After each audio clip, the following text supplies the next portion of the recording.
Andy Backstrom, our guest in today's version of the Summer Guest Series. Andy, welcome. It's your first time on the show.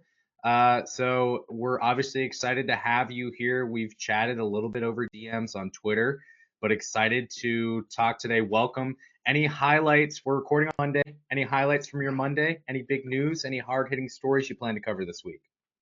I'm just sad the Olympics are over, Tim. I feel like I really was invested in the Olympics this time around. I didn't watch a lot of Tokyo 2021. I felt like it was weird with COVID, fans not really being there, but I was immersed in the Olympics, and the USA men's and women's basketball teams delivered. I felt like as far as thrilling atmospheres go, game-ending moments, and that was super fun to watch. I don't know about you, but I was locked into Paris 2024. I too enjoyed the Olympics. My favorite sport personally, not to be unique or quirky or anything, it is water polo. I think the U.S. had a chance to medal for the women's team on that side. But that's a fun one to watch. I love track and field, of course, basketball. Got to watch that. Is there an under the radar sport or event that you were following, or are you just mostly into basketball? No, I wouldn't call them under the radar, but I love gymnastics. I love swimming, track and field. That's probably my big three. I watched some breakdancing, which was in the Olympics for the first time. I think Hmm. it's b-boying and yeah, it's crazy. So watching that as a new sport, I think flag football is going to be in the 2028 Hmm. Olympics. They're always adding new sports, which I think is equal parts hilarious and also very entertaining because it takes a lot of talent for what they're doing. And skateboarding, I know, was introduced in 2021 for the Tokyo Olympics. So I'm always interested to see what new sport there is. So that was my new niche sport to watch this time around was breakdancing. I don't think I watched a second of that. I can't get into it. The artistic horse dancing type of event that they've got going on, cool, awesome. Not for me as well, but to each their own. There's a reason they're there. But Andy, we're here to talk Ohio State basketball along with the Olympics, and today we decided we should kind of take a trip down memory lane to the letting go of Chris Holtmann, to Jake Diebler being named interim head coach, to the whirlwind of winning a bunch of games and upsetting Purdue, to now him being hired as head coach. So let's take it back all the way to the game that we've kind of pinpointed that sticks out is that game against Northwestern where Ohio State got absolutely walloped at Northwestern, final score 83-58. This is where I remember Twitter starting to get really, really antsy, a little violent on the keyboards, and the pressure was certainly on head coach Chris Holtmann at the time. So, Andy, let's start there. What do you remember about that time as you're covering the team? It was just a weird day. I mean, I was there. I think Adam Jardy and I from Columbus Dispatch were the only reporters from Ohio State that traveled for that game in Evanston. And there was a great atmosphere there at the arena. And Northwestern packed it in. It's a great Northwestern team last year, just kind of affected by injuries down the stretch. I think they could have made a deeper run in the NCAA tournament. They also got a tough draw in the NCAA tournament, having to play FAU and then UConn right after that. But that was definitely a game where I felt like Northwestern had the advantage talent wise and also the home advantage, but you should not be losing if you're Ohio State by nearly the margin that they lost in that game. And it was one of those moments.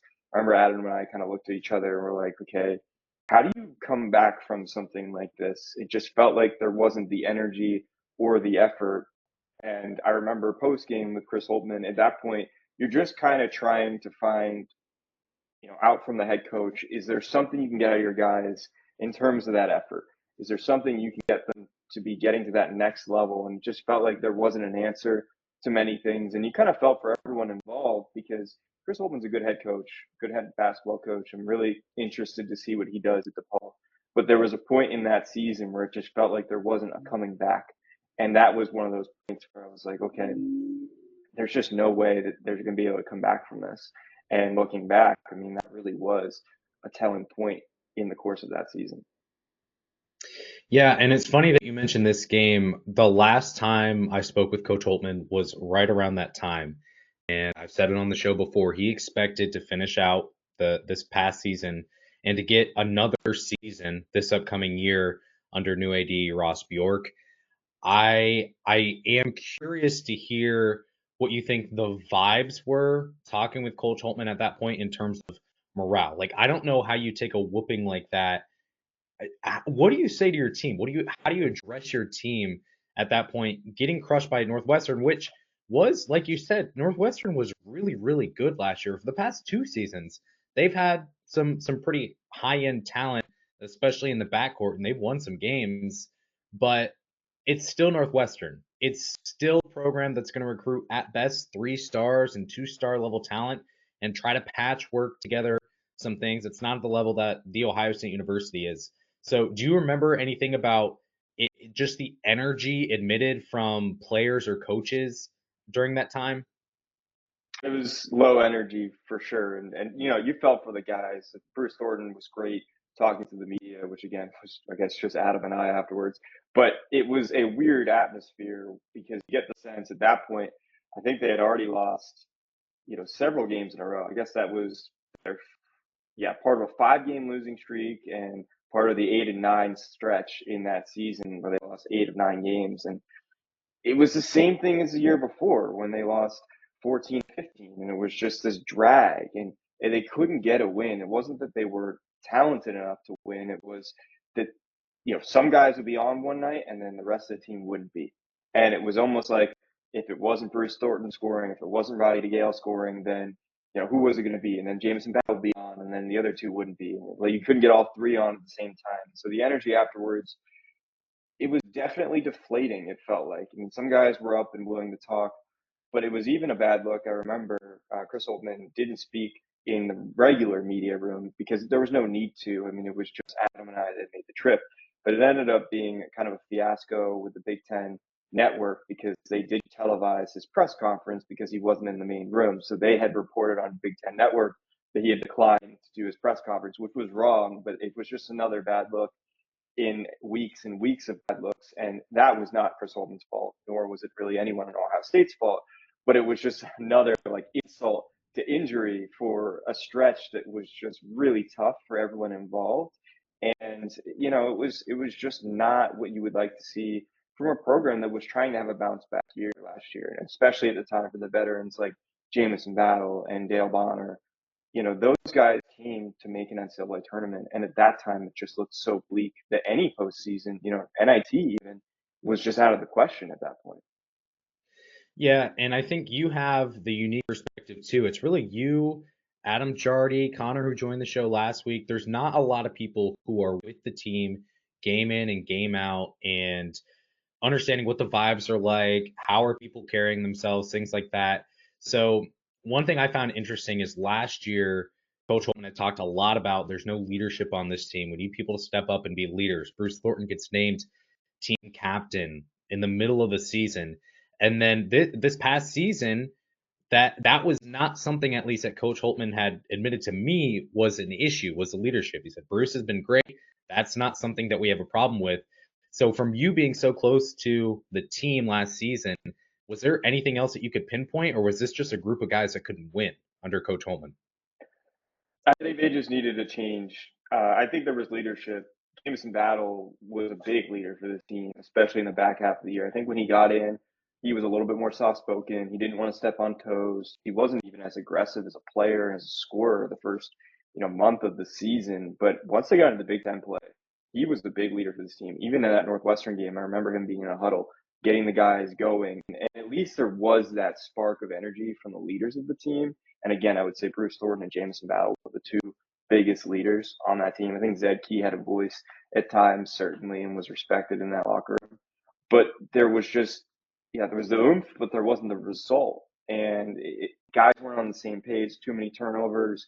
At times it felt lackadaisical. It started games, or at the end of games, they let up those big leads, as we know, the 18-point lead against Penn State, the 18-point lead against Indiana. And that was all under Chris Holtmann. And at a certain point, you point to the guy at the top. And I think that's why, Gene Smith made the change that he did and looked for the spark that he eventually got. But that whole stretch is just really fascinating to look back because the Maryland game was one of the more electric wins I've seen in the Schottenstein Center recently with the Roddy Gale Jr. windmill dunk to end the game, and it's in double overtime. And, you know, like those are one of the games that you look back and you're like, that was a pretty cool moment. And little did we know, I think we should have known that that could have been Chris Holtmann's last win in the Schottenstein Center. Yeah, you mentioned that game. That was absolutely electric. That was one that I was at. I had the picture. I don't know who took, but there was this really, really powerful picture of I think like Roddy and Bruce chest bumping after that dunk, and you could feel the electricity and the energy just in that picture alone. It was an incredible game for Ohio State. Like you said, no one would have thought probably that would be the last win for Chris Holtmann at Ohio State. So let's kind of move forward. When you go from Northwestern, maybe that win against Maryland, is there another kind of like canonical event or memory that you would mark as the next milestone in last season's story? Yeah, I didn't travel for this one, but the Wisconsin game in Madison was the next game after that, after the Maryland win. I think we were all kind of looking for, is this going to be the last ditch effort for Chris Holtmann to maybe save his job? Are they going to rally around that win against Maryland and stack together a few wins to make some kind of push for at least some postseason berth? And it's not that they played like terrible against Wisconsin. It's just offensively they couldn't get going. I mean, that was the game that Bowen Hardman kind of popped off. And it was really interesting because I think that was an example of how Chris Holtmann was kind of just doing whatever he could to get a spark out of the team, and playing someone like Bowen Hardman, who really was never a rotational piece in his first year for Ohio State and got a little bit more run in the second year, kind of a byproduct of the fact that they needed anything, any kind of shooting. You know, 3-point shooting at the time was not coming from Bruce Thornton. It wasn't coming from Roddy Gale Jr., who really switched his game to be more of a inside driver presence. And, you know, Jameson Battle was shooting well, but that was pretty much it. And so seeing someone like Bowen Hardman step up was a really cool moment, but also it was this like one-off moment that was interesting to look back on. And again, you know, it's also seismic shift because as Jake Diebler takes over, someone like Bowen Hardman, who was getting minutes in that stretch when things weren't going well, suddenly didn't have much of a role down the stretch. So you could really point to like one of those things and look at the other right after and see the changes with coaching decisions, the expanded rotation, but then certain guys not getting the role that they might have had in the games previous. So I thought the Wisconsin game was really interesting from a standpoint of, okay, they didn't stack a win after the Maryland win. We were seeing other things from the rotation that we hadn't maybe seen before in that capacity. And its willingness to do whatever you could to get a spark, but they still couldn't get it. And the spark they actually needed was the one Gene Smith made for the change. Yeah, and that Wisconsin game I think was a huge aspect of the season personified again, where felt like so many teams could stiff arm Ohio State away and have them at arm's length where the Buckeyes are down 7, 8, 9, 10 points. And it's like if you can just stack one stop with one bucket, you're in this game and you can make this a real game down the stretch. And Ohio State just couldn't do that. They could not stack stops with getting buckets, and it led to a bunch of losses. And the game after Wisconsin was Purdue. Jake Diebler is now the head coach at Ohio State. I don't know if you've got anything you want to add on the decision to let go of Chris Holtmann and to add Jake Diebler. Or anything there that you would want to talk about, or just go straight to Purdue? I mean, that was just a really weird week, right? Because they get back from the road, the decision's made, and they had this gap. And, you know, talking to Gene Smith, it felt like this was the time to do it if you're going to do it mid-season. Because if you look at the schedule, you know, they played at Wisconsin on February 13th. They didn't have another game until Sunday, February 18th at home against Purdue. And that was a gap of 5 days where they felt like, okay, that's enough of a runway to give someone like Jake Diebler time to get this team together. Now, that is so much easier said than done. 5 days to basically get everyone's emotions together for, you know, arguably a life-changing event for these guys who were recruited by and signed by Chris Holtmann to get things together and play at the time the number 2 team in the country. So 5 days, yes, a little bit of a runway, but not really much at all. And so I think that was fascinating from a leadership standpoint of making that call, which aged really well for Gene Smith. But at the time, I remember people were astounded that that was the move that was made. Not necessarily Ohio State fans. I think Ohio State fans were clamoring for change, anything different. A lot of people like Jake Diebler, his recruiting efforts as an assistant, as the associate head coach. But from a national perspective, especially people in, you know, covering college basketball, there was kind of a shock because, well, for one, Chris Holtmann's very good with the media. I think a lot of people like Chris Holtmann. Again, I think he's an accomplished head coach. I think he could do well at DePaul. And I think from that side of things, and then also just the fact that midseason firings don't really happen much in college basketball. So all of that combined, from the national perspective, there was kind of a shock of, wow, this is happening right now. And then juxtapose that with Columbus, where everyone was like, okay, finally, which I don't think either of those two things were maybe the right reaction. It's probably somewhere in the middle. But then you end up with Jake Diebler getting this promotion. And I just remember his roller coaster of emotions because when he took over, it was this balance of not trying to, you know, gloss over the fact that his good friend and the person who hired him back to Ohio State, Chris Holtmann, was just fired. But also trying to embrace the opportunity that was a dream for him, which was being the head coach at Ohio State, even with an interim role. So that was really interesting to watch him kind of the tug of war of back and forth of, not trying to sound like he was gloating at all in the position that he had it, but also trying to sound passionate because this was a dream come true for him. Yeah, I think he was the obvious decision if you're going to go look for an interim coach on that staff. He was absolutely the obvious decision. I mean, you've got other coaches on that staff who had some head coaching experience. You had Jack Owens.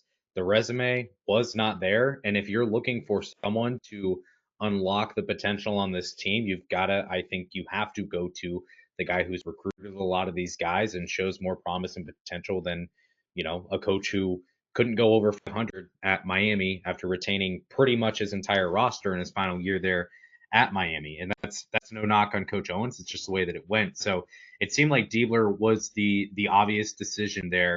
And then, like you mentioned, he gets a couple days to get prepared for Purdue. And you see in that game against Purdue where I expected it to be a blowout. I didn't expect it to be close at all. But Zed Key was huge in that game defensively, just constantly being a menace and poking balls away from Zach Edey and protecting the paint. And you saw that a team that looked lost go out and be competitive against the best team in the nation. So, what do you remember about that game, Andy? What sticks out? And did you expect going into that game Ohio State to be competitive at all? I wasn't surprised that they were competitive just because, every time you have a number one, number two team, number three team come into your building, there's a spark and there's an energy. And I think there was a good crowd there. It was loud. There was a good energy to everything that was going on in the Schottenstein Center. And when you have that advantage, you're going to be somewhat competitive, at least in the first half. I think I was waiting for it to fall off, and it kind of almost did towards the end of the game. Purdue made a run, and Jamison Battle was the one who answered it, had that mid range kind of elbow jumper to get the lead back for Ohio State, then hit some crucial free throws down the stretch. Of course, Zed Key had another forced turnover down the stretch as well that was so key for the team. But it was one of those games where you felt like, okay, this is a great moment. You see Jake Diebler kind of collapse to his knees and so much emotion that was just there for Bruce Thornton and Roddy Gale and kind of a tumultuous first 2 years and Felix Akpara as well and Jake Diebler getting to celebrate this moment finally because it felt like the 4 days previous were just a lot about like almost lamenting what had happened to his friend and now finally getting to embrace a positive moment for the program. But I don't think anyone thought that could really be a lightning rod for consecutive wins. Like I think it was kind of like this is a nice thing. Maybe they'll stack a few wins down the stretch of the season, but to have any kind of win streak, I think, or consecutive 5 out of 6, 6 out of 7, 6 out of 7, which was what they actually did. I don't think anyone at the time really thought that was possible. So it felt like this is a great moment, but this might just be a great moment.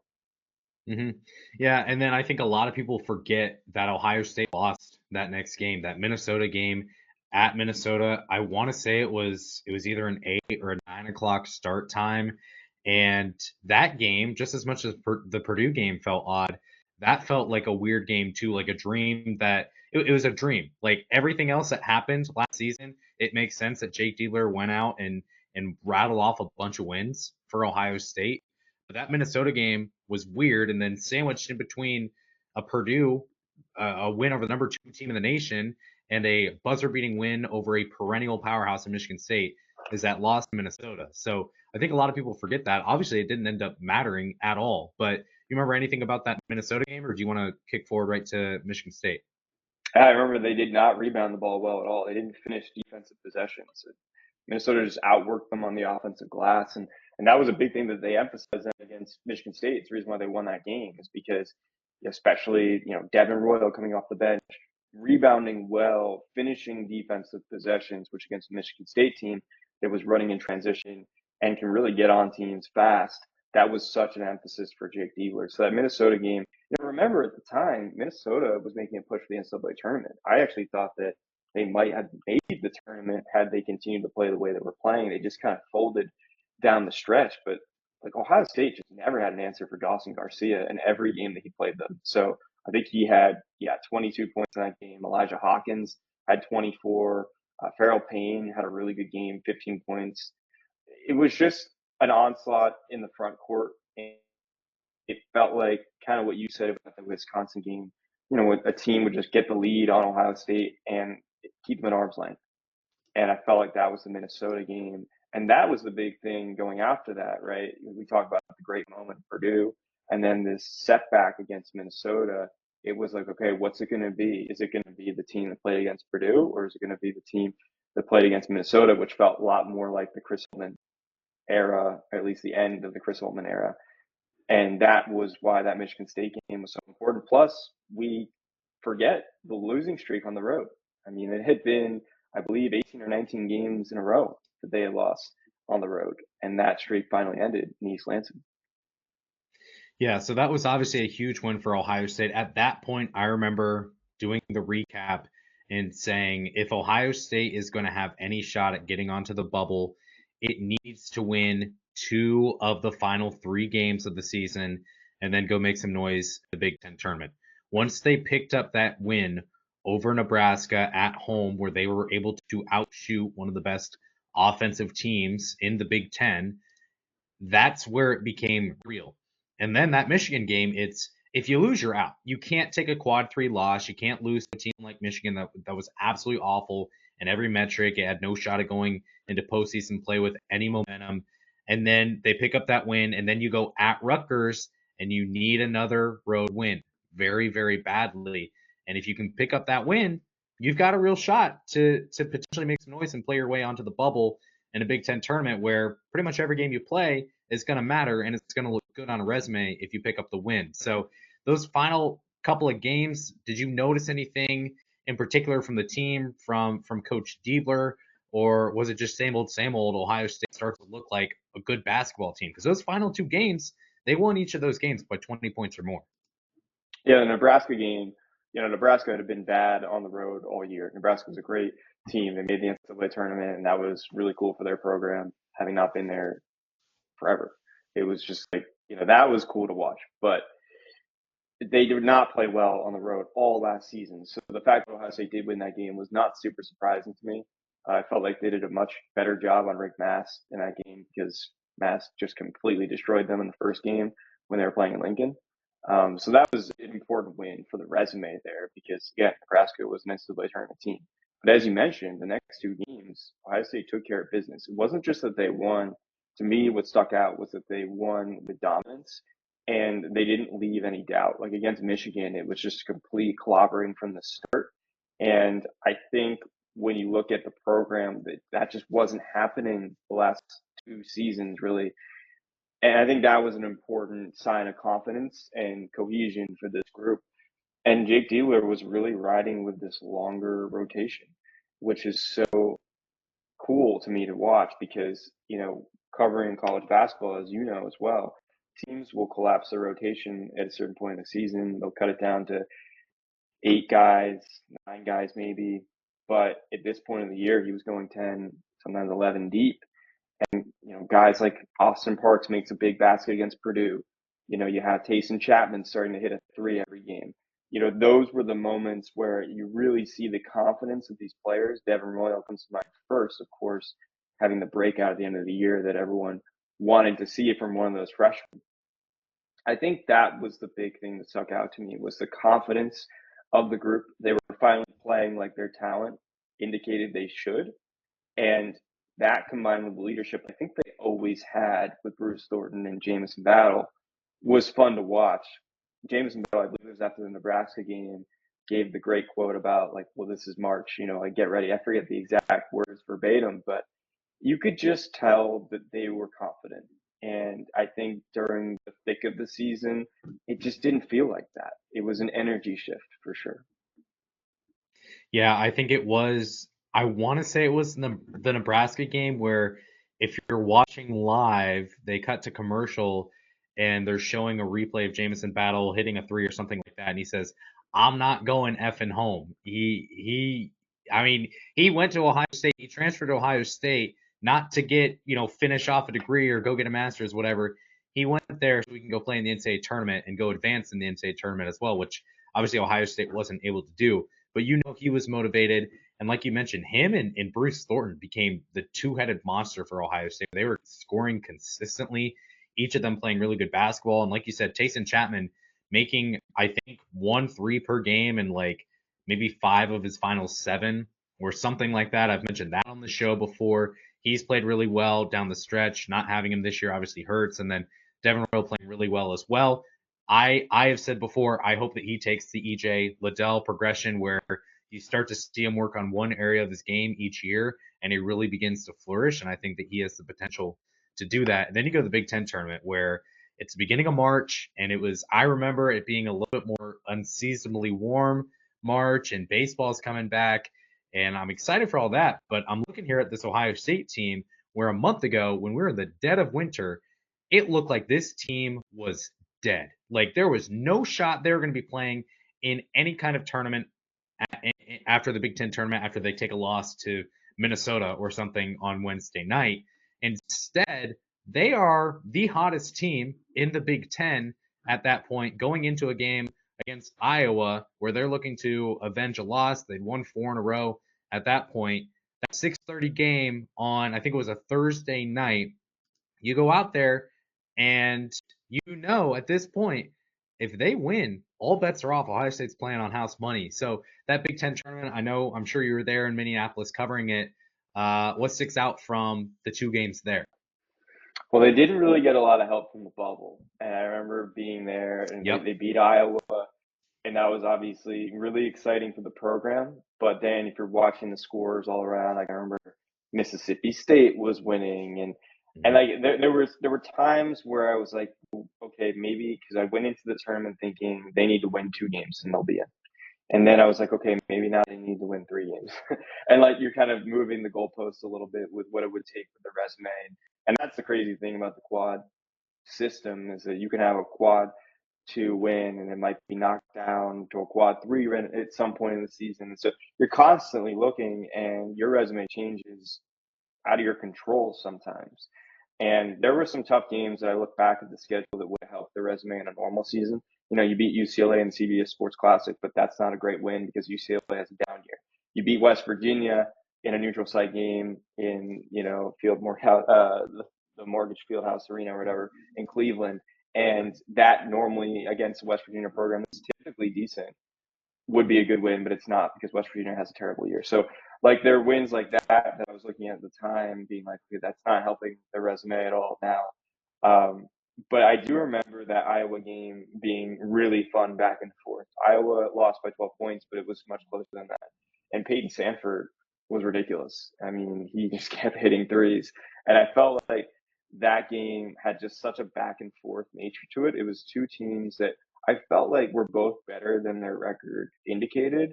I mean, Iowa is going to be really fun to watch this year. When I look at like Owen Freeman, like he's someone that's really come on for them as a young player in the front court. And so watching that kind of battle between him and Felix Akpara was really entertaining. I already mentioned the Peyton Sanford shooting, but that back and forth with Jamison Battle was fun to watch, and Bruce Thornton got it going. And when they win that game, you're suddenly thinking, okay, they have something here. And I remember the cool thing with the Big Ten tournament for the media is they let you have locker room access, which I wish we had to every event ever because you learn infinitely more in a 30-minute locker room period than you do in any press conference in front of the podium because the guys will talk to you. You can also talk to everyone. So I remember talking to all the players after that game, and I think the biggest thing that stood out to me was the did with Jake Diebler in the locker room. They treat him like one of the guys, like he's like one of the players, but they also respect him like he's their head coach. I think that balance is really tricky to find. There's been tons of player coaches over the year where they're almost too easy on the guys. Like they just want to be like one of the guys, but they don't get that level of respect. Jake Diebler's found a way to find the balance. And I don't know how that's done because I've never coached, but I think it's something that's really, really key. And I remember flash forward to this summer watching an Ohio State practice and the level of intensity he brings to practice. He works these guys really hard. He's up on them, defending them in the post. He's poking the ball out, getting steals.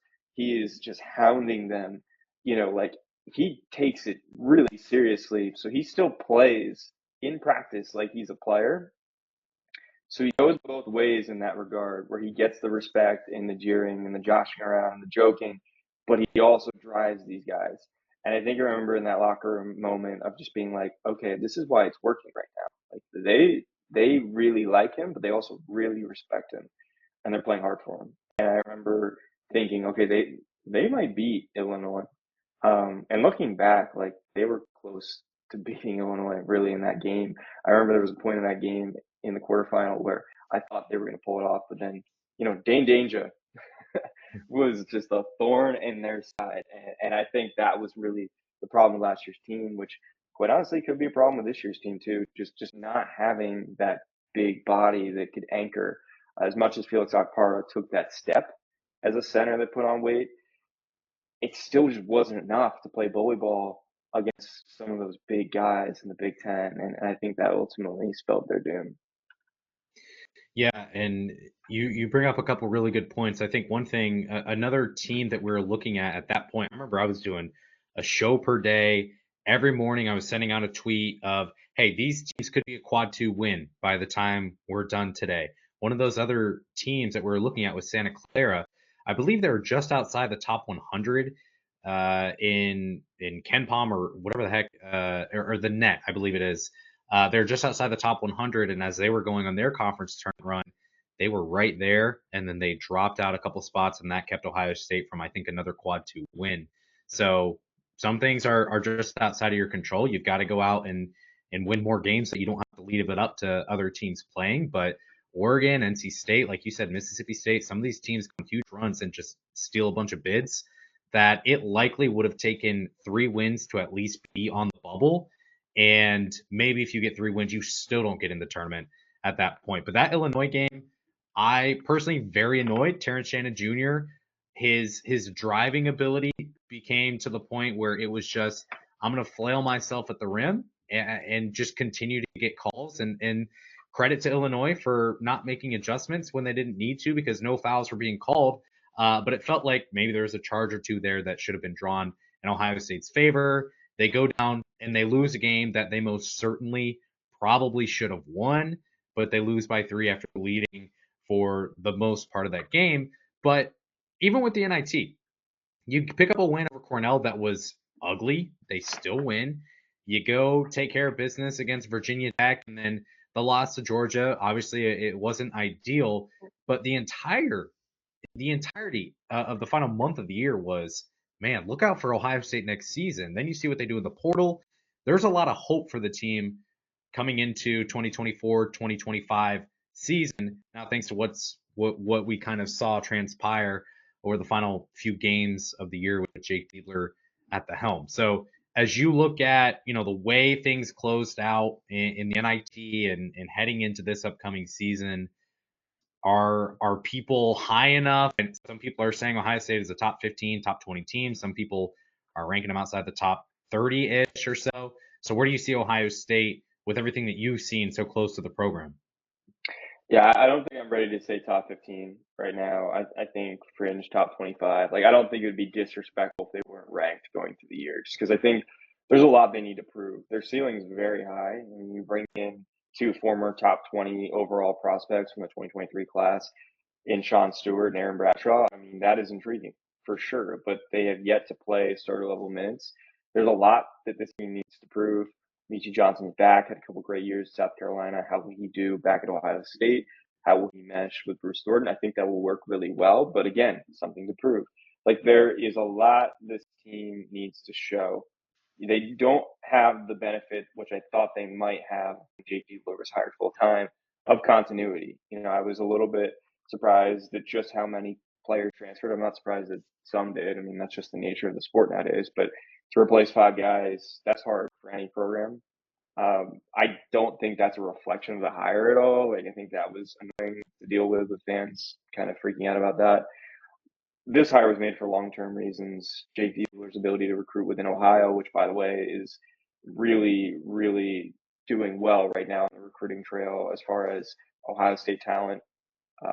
Some of them are going other places for their high school years to play. Darren Peterson is the one that comes up to mind first. But point being, there's some homegrown talent right now that they want to capitalize on. Ross Bjork does, and Jake Diebler is a good person to go to for that.